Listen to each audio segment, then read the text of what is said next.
Do you ever have the feeling that your school has been around forever? As old as the teachers and building may seem, they're actually very young. Let's have a look at Chadwell St Mary Primary School. It seemed like an ordinary school, a building full of classrooms, tables and chairs, pencils and a playground. However, in 1996, when a new hall was going to be built, archaeological excavations revealed evidence of some of the first people to have lived and settled in the area we now call Chadwell St Mary. After 2 weeks of digging, the archaeological team made an exciting discovery, the complete site of a Saxon sunken floored hut. The hut consists of a rectangular pit dug to a depth of 1 metre below the old land surface, with dimensions being about 5 metres by 3 metres.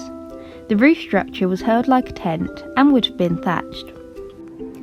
We all like to fill our houses with things, and the Saxons were no different. A range of pottery made with clay from local sources were discovered. Remains of a loom for producing woolen thread were also found, which shows that sheep or goats were probably kept. Dates from the pottery suggest that the hut was built during the 6th century.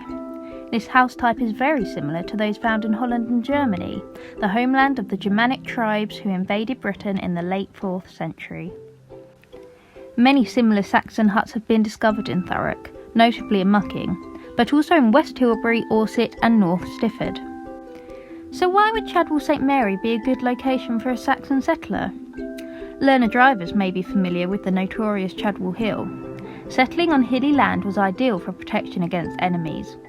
It was also useful for farming, as the marshland below frequently suffered tidal flooding. So this was a very exciting discovery. It provides us with the earliest evidence of Chadwell St Mary's beginnings in Saxon times. We can start to see how people lived and worked off the local natural resources. Even the name Thurrock is Saxon in origin. It's a word for the bottom of the boat where the dirty water collects.